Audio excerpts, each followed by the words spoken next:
Mateus, no capítulo 24. Capítulo 24 de Mateus está falando de algo profético e nós precisamos falar sobre isso. Eu sei que para muitos irmãos, talvez o que eu estou compartilhando e falando fica um pouco difícil, né? Fica um pouco sólido demais, por às vezes você não conhecer muito sobre a palavra de Deus, sobre a Bíblia, e às vezes fica difícil, mas não se assuste. Aquilo que você não está entendendo, guarda, que provavelmente daqui a mais um tempo você vai conseguir compreender, amém? Então fique atento, vai guardando, preste atenção, ok? Porque eu tenho certeza que Deus vai falar com você hoje, amém ou não? Sacode seu irmão aí do seu lado, diga para ele: meu irmão, Deus vai falar com você hoje, fique atento, amém? Bom, no capítulo 24 de Mateus, versículo 1, daqui a pouco você põe, segura, pode deixar a imagem. Pode deixar a imagem, daqui a pouco nós vamos ler ainda não.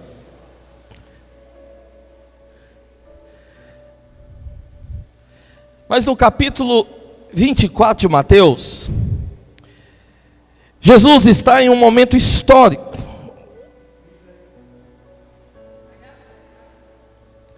Jesus está em um momento histórico, porque os discípulos levam ele para conhecer a construção do templo. Que templo? Esse aqui, ó. Trouxe a imagem para facilitar para você, mas preste atenção. Por que é importante você saber disso? Ouça-me. Deus, ele morava em um local no Velho Testamento. Alguém aqui sabe que a Bíblia é dividida em 2 testamentos? Quem sabe? Quantos testamentos são? 2. Primeiro testamento é qual? Antigo Testamento. Fala comigo. Primeiro é o Antigo Testamento. Fala para o seu vizinho.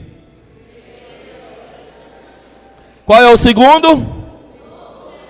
Segundo é qual, irmãos? Agora fala para o seu vizinho. O segundo é o Novo Testamento. Então a Bíblia é dividida em 2 testamentos. Qual é o primeiro?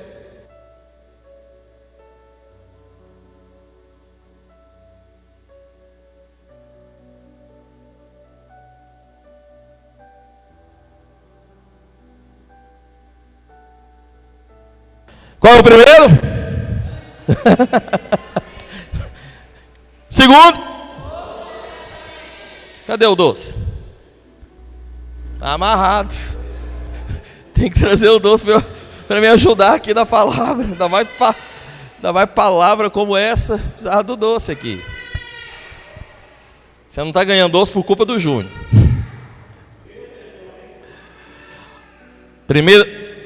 Primeira parte da Bíblia é o Antigo Testamento, ou também conhecido como Velho Testamento.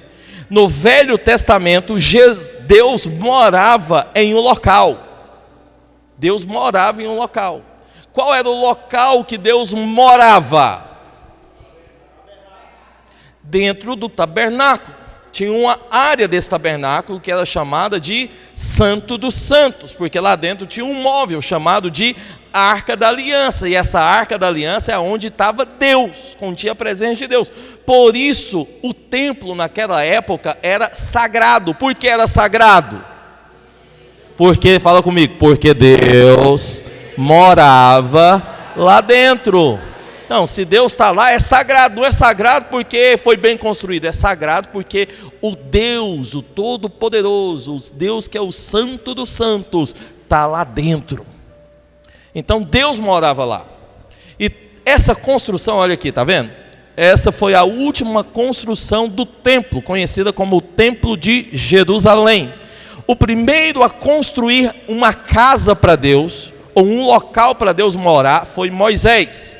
Então teve o tabernáculo de Moisés. Fala para o seu irmão: meu irmão, tabernáculo de Moisés foi o primeiro. Pergunta para ele: você conheceu Moisés? É o seu vizinho? Estou falando do seu vizinho aqui? Não, Moisés da Bíblia. Olha, eu estou indo bem detalhado para você entender. Quem foi Moisés na Bíblia? Cri, cri. Quem foi Moisés da Bíblia? Não sei se você sabe, mas seus filhos, se eu perguntar para os seus filhos ali que estão ali, eles vão responder. Moisés foi o libertador. Ele libertou quem? Ele libertou o povo de Deus. Quem era o povo de Deus? Israel, judeus. O povo de Deus estava preso na onde? No Egito, pelas mãos de quem? Faraó. Aí Deus teve que levantar um que foi para libertar todo o povo das mãos de Faraó. E qual foi o nome dele? Moisés. Deus leva Moisés junto com o povo no deserto, e ali Deus então dá para Moisés o local, o tabernáculo, onde Deus iria morar. O povo acampava de frente para esse tabernáculo, porque sempre Deus é o centro. Deus ficava no centro, e era algo sagrado, só que era muito arcaico, e depois Davi teve o desejo de construir algo melhor para Deus, chamado de templo. Só que Davi não conseguiu construir. Quem construiu foi o seu sucessor. Alguém sabe quem foi Davi? Davi, cadê o doce, Júnior? Rei Davi foi quem? Seu vizinho? Presidente da República do Brasil? Quem foi o rei Davi? O feito que você mais conhece dele? Derrubou o gigante, Golias. Davi foi o que derrubou o gigante, o Golias. Como que ele derrubou o Golias? A pedra. Na pedra ele matou o sujeito, derrubou o sujeito, depois arrancou a cabeça dele. Ei, gente. Aleluia. Então, Davi queria construir uma casa para Deus. Foi o primeiro que descobriu que Deus tinha que morar numa casa. Por isso foi chamado de homem segundo o coração de Deus. Mas Davi não construiu. Quem construiu foi o seu filho, Salomão. Fala comigo, Salomão. Salomão então construiu o templo de Salomão. E ali colocou a arca que representava Deus lá dentro. Por isso esse templo se tornou sagrado. Só que esse templo foi destruído. E aí os profetas, Ageu, que mais? Zacarias, tem mais um, Sofonias, reconstruiu o templo, que foi esse aqui, se tornou o templo de Jerusalém, com a ajuda do governo persa. Então eles reconstruíram, porque no templo da Babilônia foi destruído, de Salomão, e foi reconstruído por esses profetas, chamados de profetas menores. Eles então reconstruíram, e esse templo estava construído quando Jesus veio. Quando Jesus pisou, estava aqui na terra, esse templo existia, e era local sagrado. Por que era sagrado? Pergunta para o seu vizinho, por que era sagrado? Vamos ver se ele te responde. Eu já falei isso. Bom, irmãos, ouça, hoje não é uma pregação normal, hoje vai ser uma aula. Vou te dar aula de tudo, de Bíblia, de história, de profecia. Alguém aqui tem vontade de aprender, ou só eu que gosto disso? Importante que você aprenda. Então, por que era sagrado? Porque Deus morava dentro. Mas Deus não acabou de nascer? E agora? Está dentro ou está fora? Está vendo aqui? Deus tinha um plano muito maior, superior. A partir de agora começava uma outra dispensação. Já preguei isso também para os irmãos. A partir de agora começava uma outra época. A partir de agora o Salvador nasceu, e aquilo que era o original de Deus estava começando a acontecer. Está entendendo? Então Deus não ia mais morar dentro de templo. Por isso que não existe mais templo sagrado. Se alguém prega isso para você e você acredita nisso, estou te falando, é mentira, não existe mais.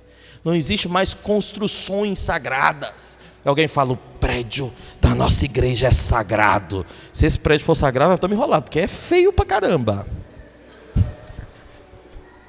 Imagina um galpão desse aqui, o chão batido, com uns buraquinhos que nós remendamos um pouquinho, o palco barulheiro, graças a Deus vamos trocar, amém ou não, irmão? E vai ser essa semana, no nome de Jesus, que eu estou contando com os irmãos. Estou sozinho nessa não, não vai deixar sozinho não. Então, se isso aqui for sagrado, eu estava enrolado, porque não está assim. Não tem nem casa de igreja. Tem gente que passa aqui na porta e fala, não sabia que era uma igreja aí não.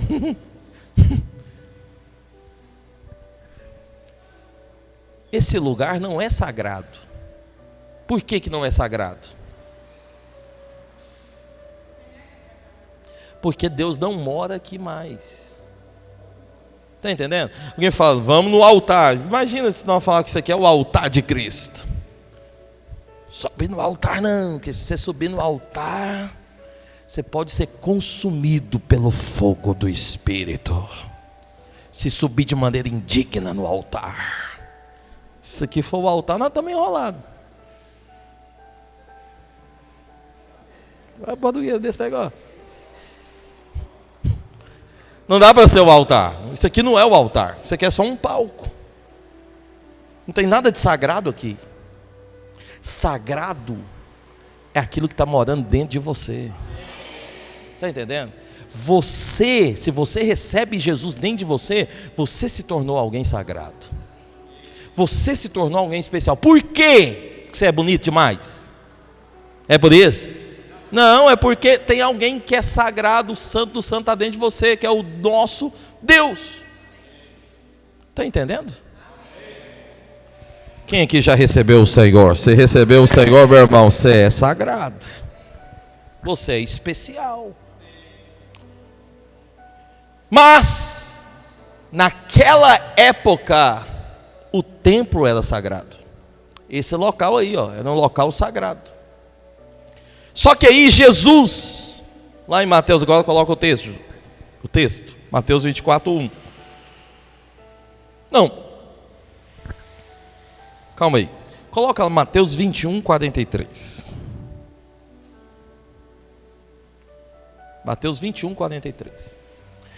Para a gente entender um pouco o que foi a profecia de Jesus em Mateus 24, eu vou voltar alguns capítulos atrás, certo? Então vamos falar do capítulo 21 primeiro. Presta atenção, me acompanhe. Se você ficar atento, sem distrair, você vai conseguir entender o que eu quero falar. Se você distrair com qualquer coisa, você não vai conseguir entender. Então, olhe para mim, concentre em mim. Mateus 21, 43, está dizendo o quê? Portanto vos digo, quem está falando isso? Jesus. Que o reino de Deus vos será tirado e será entregue a um povo que lhe produza os respectivos frutos. Jesus está dizendo que o reino dele seria tirado de quem?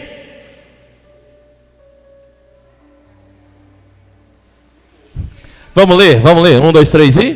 Portanto, vos digo que o reino de Deus vos será tirado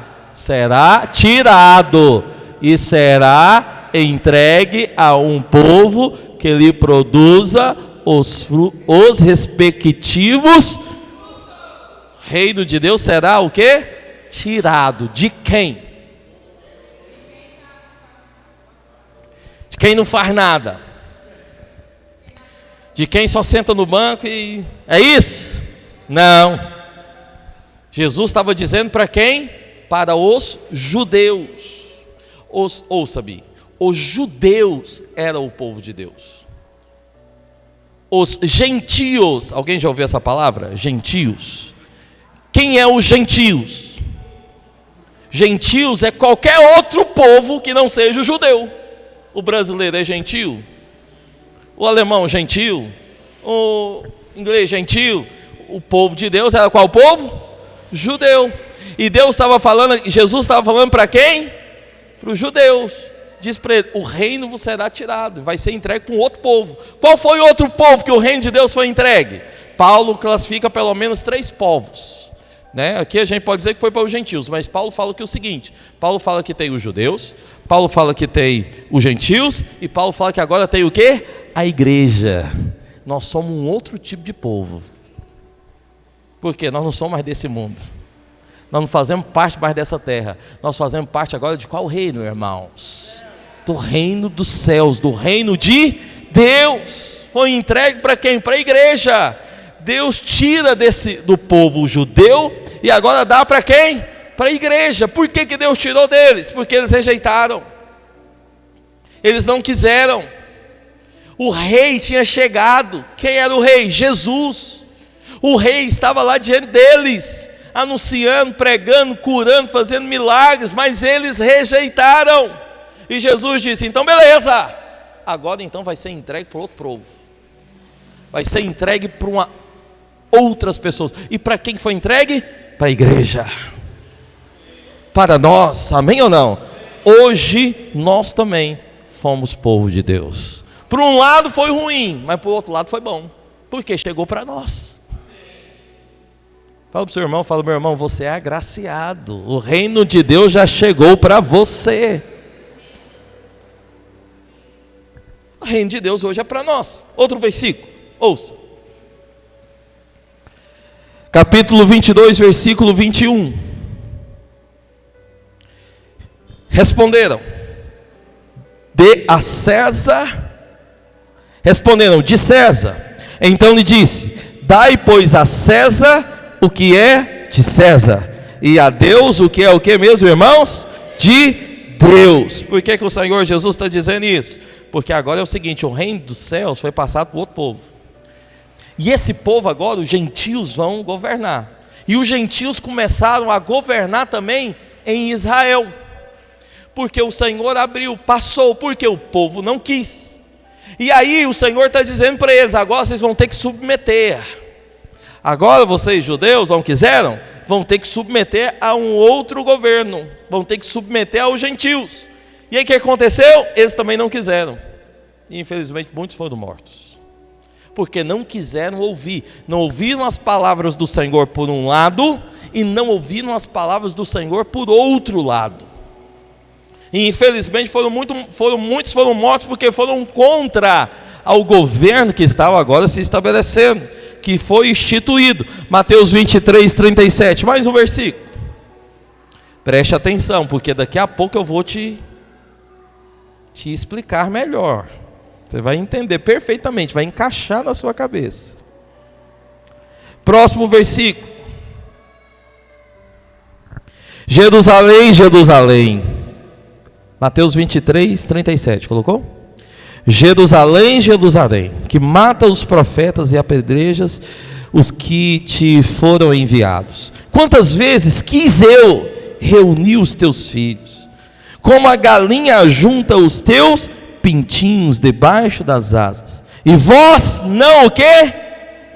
Vós não quisestes. Agora o que o Senhor diz? Eis que a vossa casa vos ficará deserta. Volta na imagem. O Senhor Jesus deu várias oportunidades, não quiseram, passou o reino para outro. Aqui o problema maior ainda acontece, porque o Senhor Jesus quis reunir. O Senhor Jesus está dizendo que queria estar com o povo, mas o povo o rejeitou. O povo não quis. Aí o que o Senhor falou? Agora a sua casa vai ficar o quê? Deserta. A casa que o Senhor estava falando é a casa de cada um deles? Não, a casa que o Senhor está falando era essa aqui, ó. Essa casa aqui era a casa de Deus, era o lugar mais sagrado para os judeus. E aqui era um movimento gigantesco, porque era o centro, tudo se movimentava aqui. Mas o Senhor está dizendo: agora vai ficar o quê? Deserto, porque eu vou tirar a minha presença daí. Eu não vou mais estar aí, agora eu vou estar em outro lugar. Qual é a casa que o Senhor está hoje? Fala: meu coração. Deus agora está morando como? Dentro de nós. Uma vez que você recebe, Deus agora vem morar onde? Dentro de você. Ele não mora mais em um prédio, em um lugar. A casa que ele estava ficou deserta. Veja, a profecia foi dada, o Senhor Jesus falou, mas não deram ouvidos de novo. Mudou, a casa ficou deserta, Deus não está lá mais.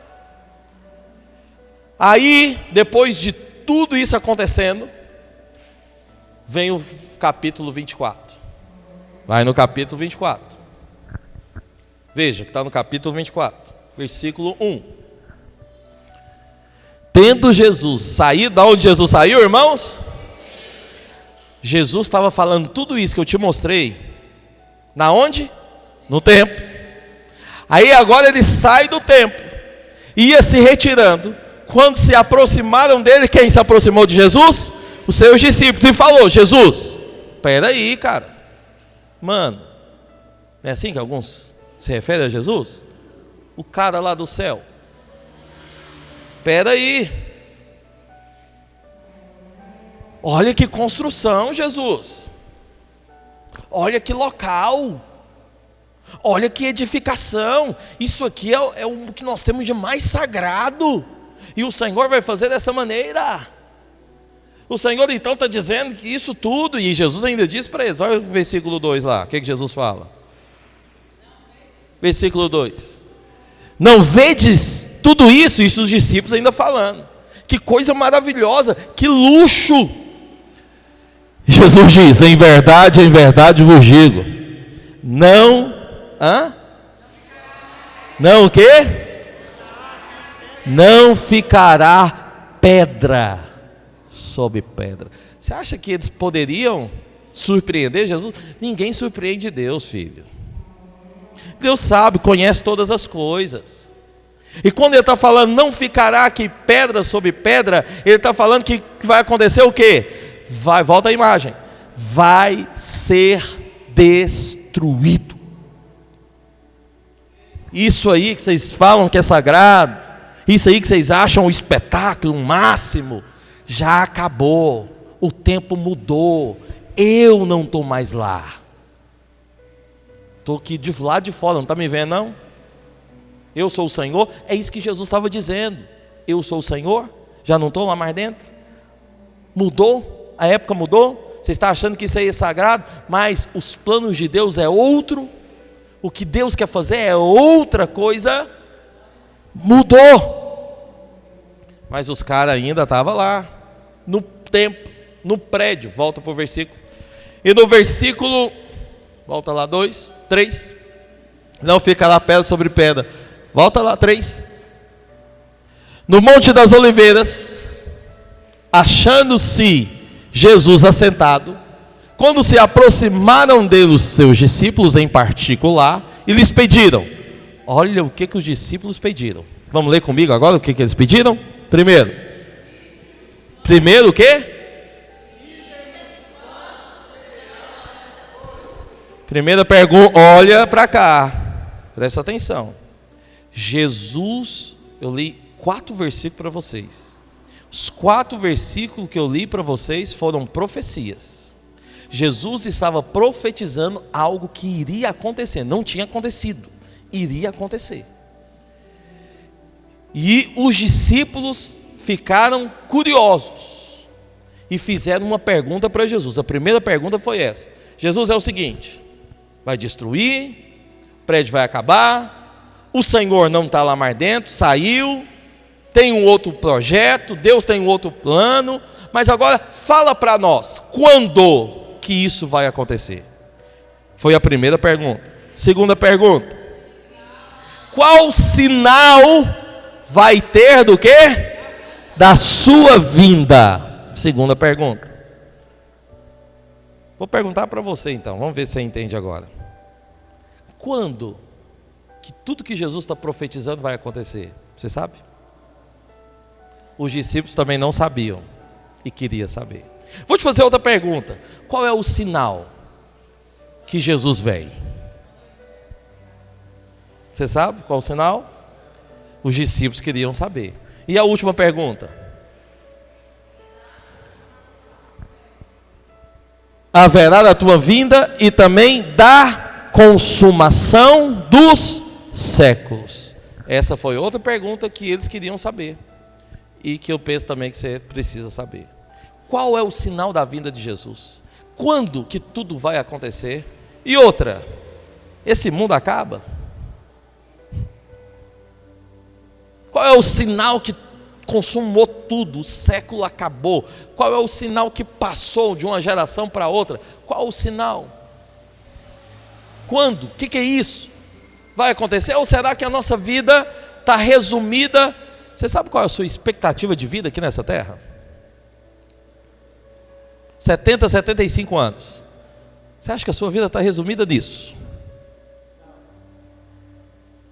Vamos viver aqui 75 anos, morreu, aí a gente faz o quê? Vamos reencarnar, pastor, em outra coisa. No gato, no cachorro, no periquito, no papagaio, na árvore, no carro.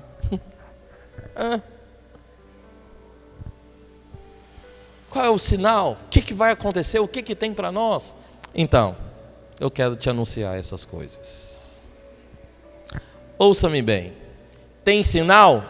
Sim. Nós hoje estamos vivendo. Pode acender a luz que eu já mostrei a imagem, por gentileza. Quero olhar bem para o seu rosto agora.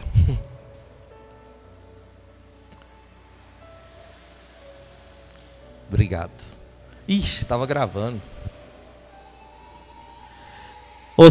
Ouça-me agora. Nós hoje estamos vivendo a época mais clara de sinais, a época mais clara do cumprimento de profecias bíblicas, e eu preciso mostrar isso para você.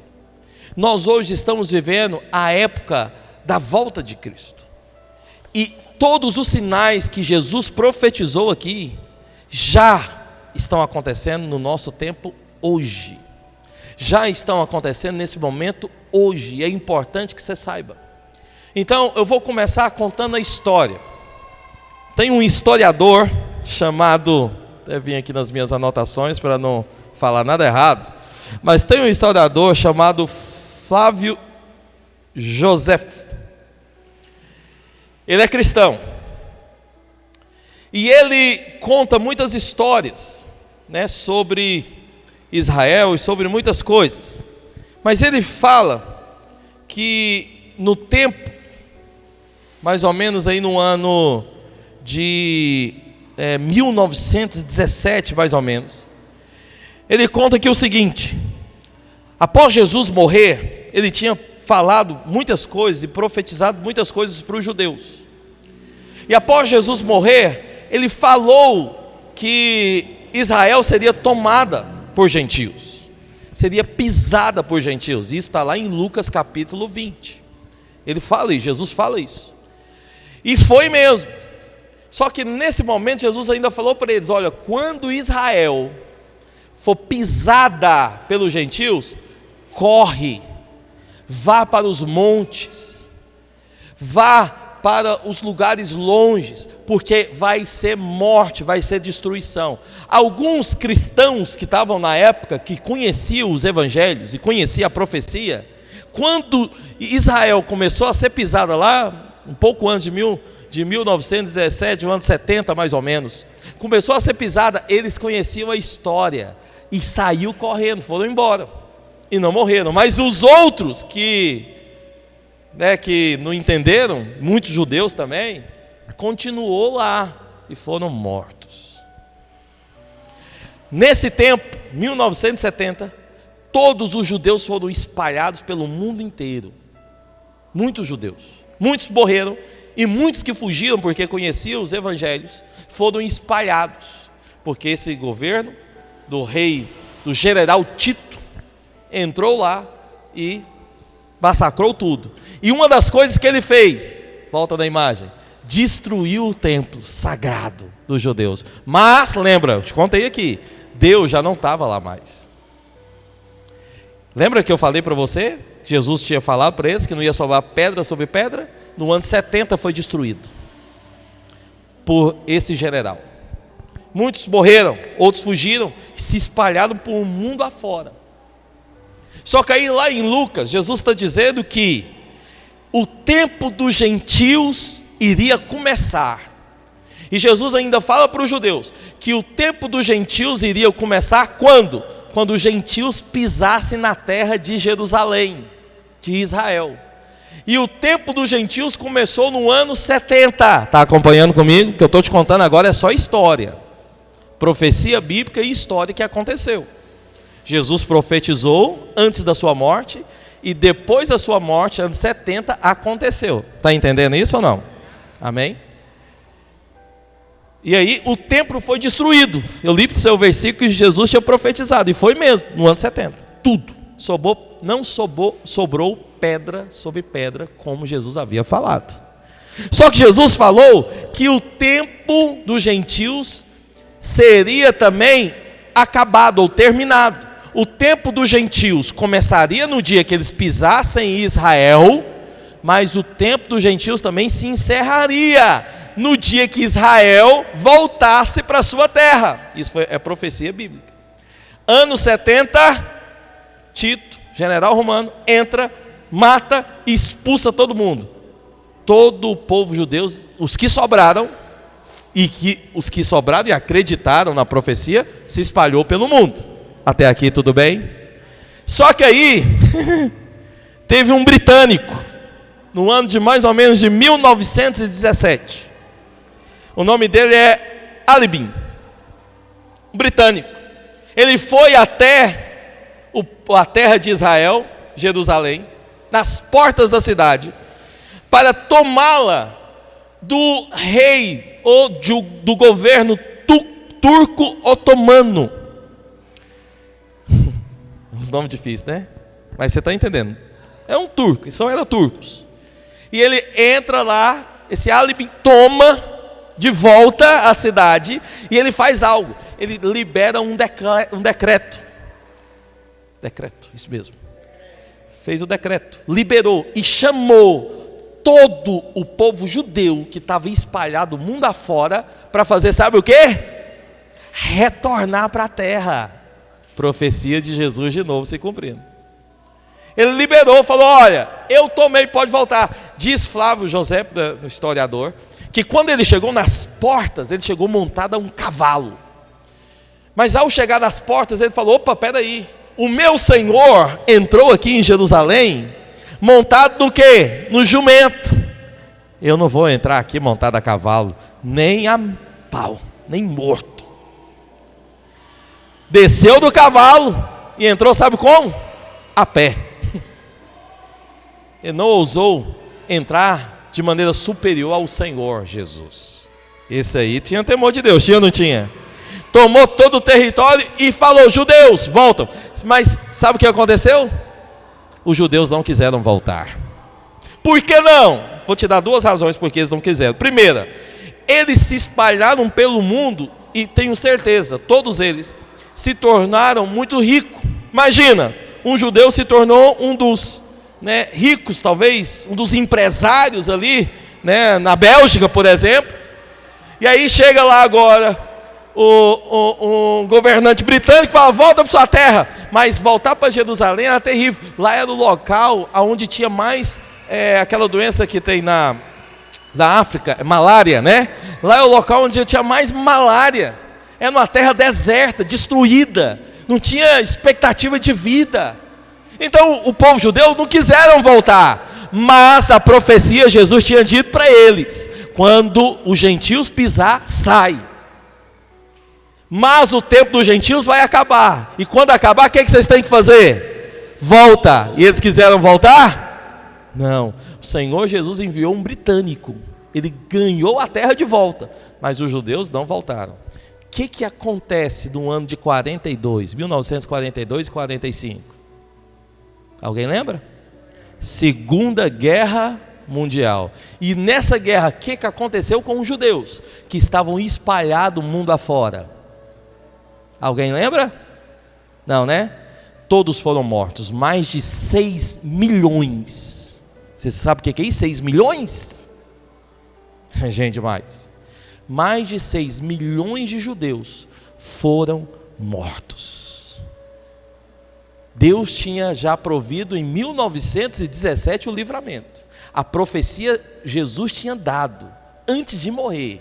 Tinha alertado eles: pisou, vai acabar o tempo, volta. Muitos, na hora que o Império Romano pisou, não saíram, morreram. Os que saíram não voltaram, morreram também. Olha para você ver. Mas, em 1967, veja, você consegue fazer cálculo aí? Faz para mim. Do ano 70 ao ano de 1967, são quantos anos? Do ano 70 ao ano de 1967, são quantos anos? Ficou fácil a conta, irmão. Você não consegue fazer? 1897, quase 2000 anos depois. Veja, um povo ficou sem terra, um povo foi dizimado do mundo, um povo perdeu a língua, e quase 2000 anos depois, esse mesmo povo volta a ser nação. Em 1967, Israel, o povo judeu, volta a ser nação novamente. Tinha quase sido extinto do mundo, irmãos. Imagina se isso fosse no Brasil. Mas dificilmente a gente voltaria a recuperar a língua. Nós nem perdeu a língua, a gente não sabe falar direito. Imagina se perder. Eles perderam a língua, voltou a ser nação com língua, com terra e com povo e com tudo mais. Depois de tudo isso aqui que eu te contei. Por que voltaram a ser nação? Alguém sabe explicar agora? Presta atenção. Primeira coisa, por que voltaram a ser nação? Porque Jesus já havia profetizado. Segunda coisa, porque é o povo de Deus. O povo escolhido, separado por Deus. Amém ou não? Está acompanhando aqui? Voltou a ser nação. Milagre. Porque isso não é um milagre. Esse foi mais uma das profecias que Jesus tinha feito que se cumpriram. Voltou a ser nação, voltou a ter língua. O que acontece? Voltaram a ser nação e logo após voltar a ser nação, Yara, houve uma guerra, conhecida como a Guerra dos 6 Dias. Eles guerrearam contra Egito, Jordânia, Síria, Cisjordânia e mais um povo lá. E eu vou te falar, em 6 dias, esse povo aí venceu a guerra. E pisou numa cidade que era a cidade prometida que eles não tinham. Qual é a cidade? Jerusalém. Jerusalém estava dividida, uma parte era dos judeus, outra parte era da Jordânia. Depois que eles venceram a guerra, como disposto de guerra, Jerusalém voltou para o povo de Israel novamente. Bota a foto agora daquela cúpula dourada, bota lá. Voltou a ser agora a terra dos judeus novamente. Apaga só da frente. Ouça minha, estou te contando só profecia e história até agora. Depois que esse povo voltou a ser nação, vocês estão conseguindo acompanhar? Está me entendendo mais ou menos? Levanta a mão quem está entendendo aí mais ou menos, pelo menos.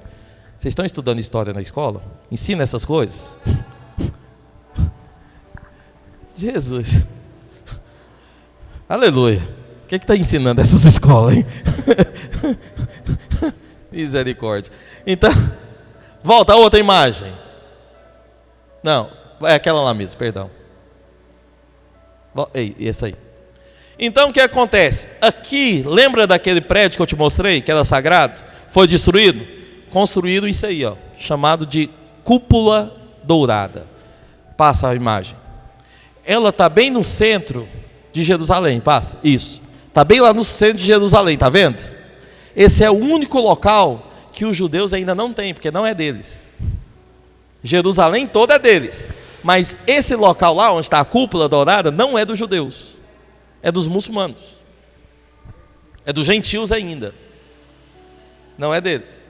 Mas nessa época eles tomaram todo o território, menos essa parte aí, essa pequena parte do centro da cidade, aonde está a cúpula, aonde tem que ser reconstruído aquele templo que eu te mostrei. Por que vai ser reconstruído? Porque é mais uma profecia bíblica. Eu estou te mostrando que todas as profecias que Jesus fez se cumpriu. Só tem uma que está faltando. Qual? Derrubar isso aí e reconstruir o templo sagrado do judeu. Só está faltando isso. Por que eu estou te contando tudo isso? Olha para cá. Na Suíça, o governo suíço mandou carta para a casa de vários homens. São notícias, eu estou te contando porque eu já imagino que você não saiba. Porque são notícias que não saem na Globo, nem no SBT, nem na Band, que o povo não conta essas coisas. Mas o governo suíço já mandou cartas para o cidadão, para os homens. Sabe, convocando para onde? Para a guerra. Já mandou carta alertando eles. Se houver uma guerra, já fique de prontidão. Por que mandou carta alertando eles? Ouça-me. Nós estamos em meio a 2 guerras hoje. Eu sei que você não sente nada, porque nós estamos aqui no Brasil. Dificilmente guerra vai chegar aqui. Dificilmente. Campina Grande, então, desiste. Mas o governo da Inglaterra e o governo americano autorizou a Ucrânia a lançar mísseis de longo alcance. Há uma guerra entre a Ucrânia e a Rússia. A Rússia tomou um território importante da Ucrânia e a Ucrânia quis revidar. E o governo americano e o governo inglês, que são parceiros da Ucrânia, autorizou a lançar os mísseis de longo alcance doados pelos Estados Unidos. E o governo russo respondeu com uma nota. A nota foi a seguinte: eles já até aprovaram isso no parlamento russo. Se lançar mísseis de longo alcance aqui, já está autorizado pelo parlamento russo a resposta com bombas nucleares. Se lançar um míssil e a Rússia responder com uma bomba nuclear, o que você acha que vai ter? Guerra. Hamas e Hezbollah, que estão numa guerra com quem? Israel, junto com o governo do Irã, lançaram uma nota no dia que o governo Trump foi eleito e disse: vamos tentar um acordo de paz. Israel respondeu a nota dizendo: não haverá paz enquanto Hamas não for eliminado e o Hezbollah e todos os reféns que estão com vocês voltarem para casa. Israel não aceitou acordo nenhum. Eles quiseram fazer o acordo, por quê? Porque o governo eleito agora, que vai assumir no próximo ano Trump, é a favor de Israel. E ele já também lançou uma nota dizendo que se até o dia da sua posse, os reféns israelenses não voltar, ele vai lá tirar. Tem muita coisa que acontece sem informações nos bastidores que não chega a nós. Mas tudo que está acontecendo, só está acontecendo porque tem uma profecia bíblica. Nada é por acaso, irmãos. E eu vou te falar uma coisa, vai continuar acontecendo. Esse sujeito aí, Bill Gates, você sabe que ele é um dos grandes ricos e poderosos do mundo. E tem uma agência, né, que é a agência do Bill Gates. E ele já até falou que a pandemia que houve foi um treino. A pior mesmo será a próxima que virá.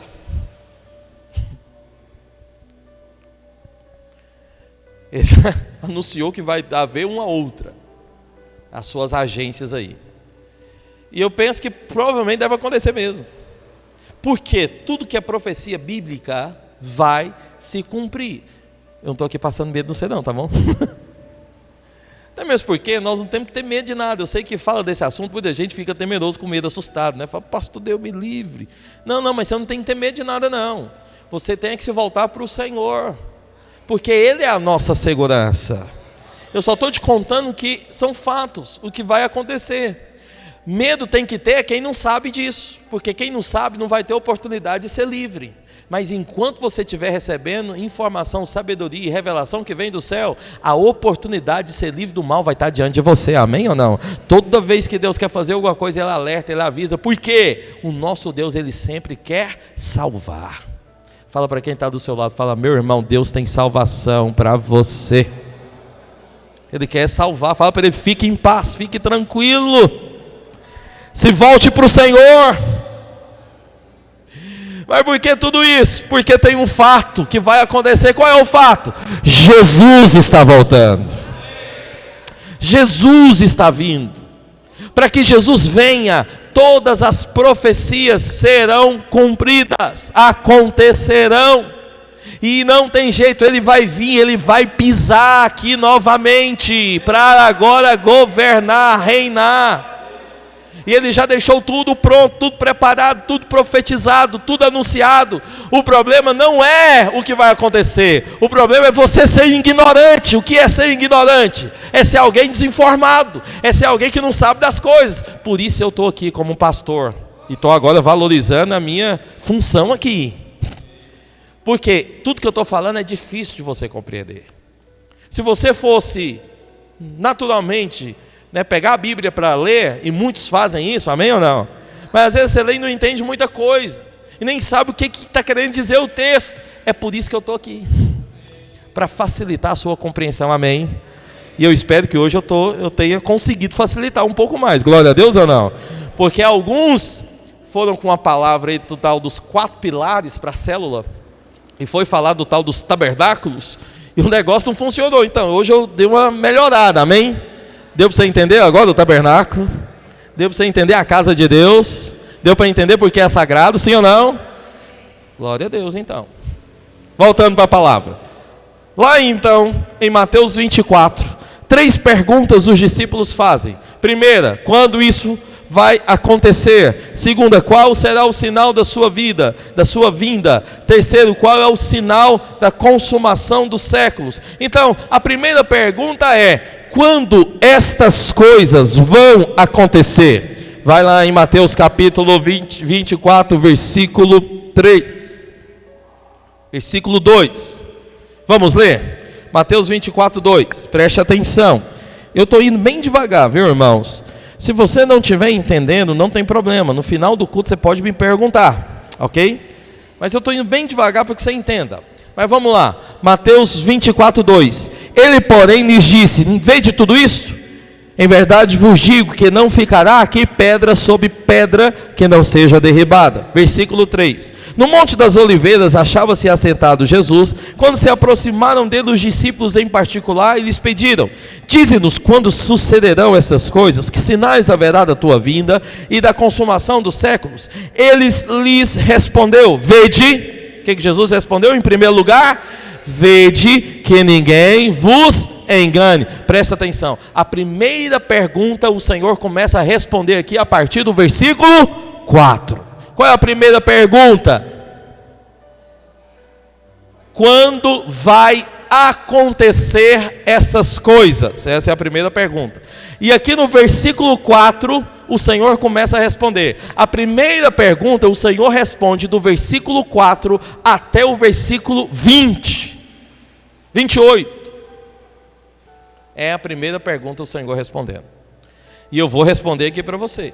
Então a primeira pergunta o Senhor responde: quando vai acontecer essas coisas? Primeira coisa, você precisa enxergar, ver, para que ninguém te engane. 5.